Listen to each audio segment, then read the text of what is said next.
All right, we are back again today, and today's date is what? Hold on, give me a second. June 12th.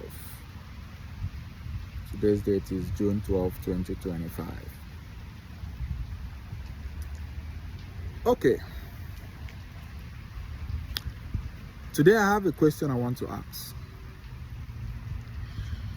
I'm inspired to ask these questions, and I need answers for documentation purpose, so that tomorrow they will be like, why didn't he say it?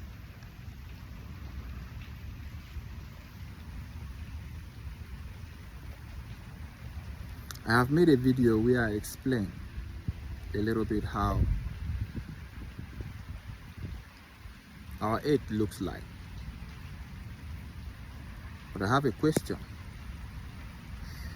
because anyone who can't question his or her own belief system shouldn't even trust that belief in the first place. Follow me. If you are believing in something and for whatever reason you can't question it, or you shouldn't question it, please, whatever you are believing in is not a good thing. Because human's nature will always seek, will always look for answers. We are wired that way naturally. So now, growing up, I was taught that gravity is what is pulling us here. A global world. And gravity is what is keeping us on top. So now my question is this. If gravity is what that is keeping us on top of Earth on the Earth's surface,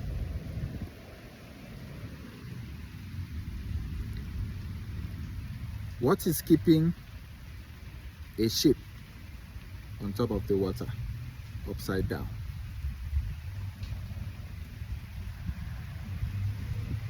What is holding a ship on top of the water upside down? Cannot answer. Think about it. Question number 2. If up here is space,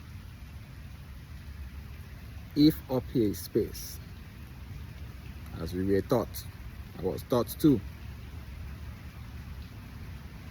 and then we are also told that we have launched rockets into the space.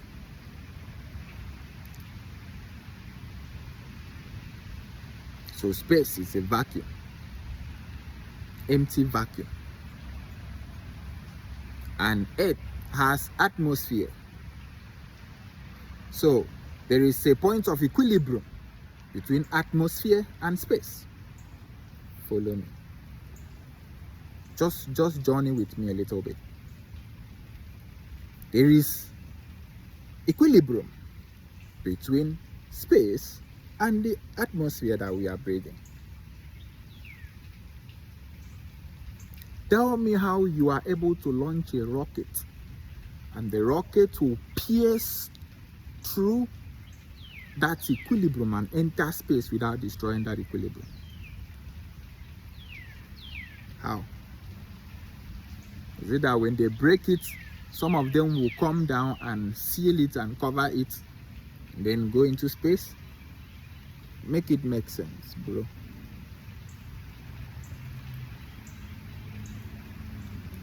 Make it make sense how a ball with water, it's spinning and water doesn't splash out of that ball. The ball is spinning.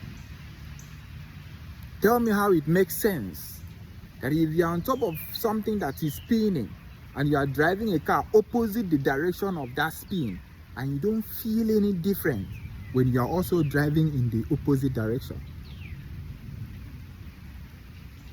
If a ball is rotating clockwise and you are driving a car anti-clockwise, you're supposed to feel it different than when you are also driving clockwise alongside with the aid that is rotating in that direction.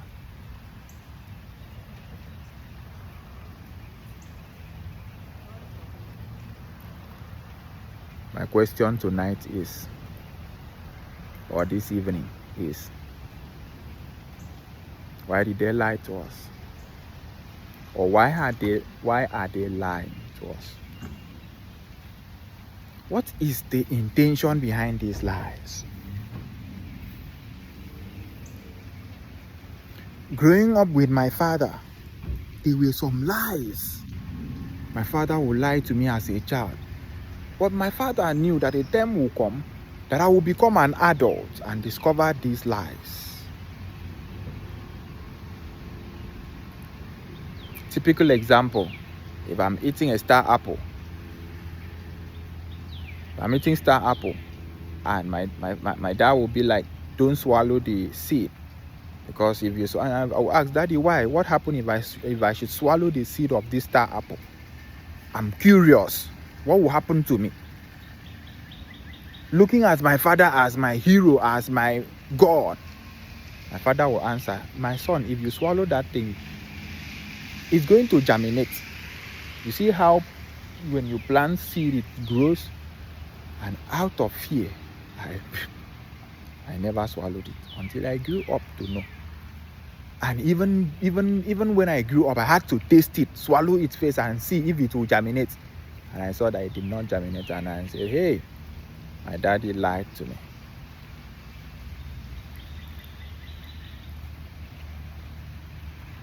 But there was always an intention why they lied. They don't want us to swallow those seeds, because it's not good for us to swallow those seeds. So they have to give us a lie that will mandate us not to swallow it. I will go deeper a little bit. Our fathers will tell us we should eat yam, but we shouldn't eat the head. That head is for planting. It's yam seedlings. It's for planting season. It's for planting for the next season. And we will ask, Daddy, why do you say we should not eat this the whole yam, everything? Our father will be like, my son, or my daughter, if you eat the head of this thing, you are going to die. The day you eat it, you are going to die. We only eat it and stop here. And we believe it with our hearts, because the intention why he is lying to us, because he knows that if he's not giving us the kind of instruction that doesn't come with fear, we will eat that yam and eat the head. And if we are human beings who eat yam and eat the head of the yam, we will not have yam again to plant the next season. So that lie has a good intention and a good purpose. Put fear in the life of these kids so that they will not eat the whole yam. Because if you just tell them don't eat, it is for planting season, when they are hungry, they will not care. They will not even remember if there is planting season next year. They will not care. They will eat it. They will eat. You don't even know these youth. Small land that we are giving them, they are selling lands. The little hunger that you're supposed to even go to that land and plant and harvest. You will see a young man selling that same land that you're supposed to use and grow crops and use the money to buy food. Are these not the set of people that our fathers supposed to lie to, that if you eat the head of the yam, you are going to die, so that they will not eat it? That was a good intention. But why are you lying to us that the earth is spherical, is round, is rotating? How? That we have space. What is the intention behind this kind of lies? That is my question. Nobody's answering me. What is the intention behind lying?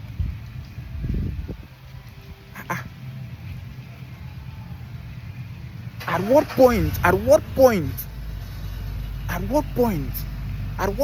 is it spinning? How is it spinning?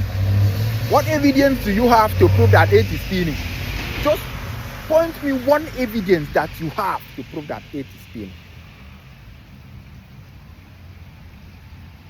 If you say day and night, you are the most malicious person ever. You don't know anything.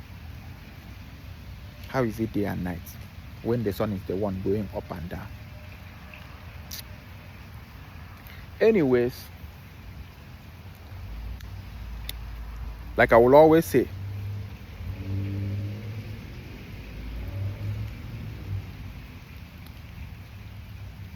it is critical and important for us to start questioning all the things that they told us while growing up. The more you ask questions, the more you seek clarity, the more you start doing findings. I will not be able to tell you everything. Your instinct will tell you the rest. All what I need to do is to just rewire your instinct. No matter how much you open your eyes, if your mind is blind, you can't see anything. You cannot. You can't. Until your mind is open. And I'm here to open your mind. I'm here to open your mind. I'll open your mind, you will see it. Okay? Thank you very much. If you're supposed to your revolutionary thinker, will always do the thinking for us.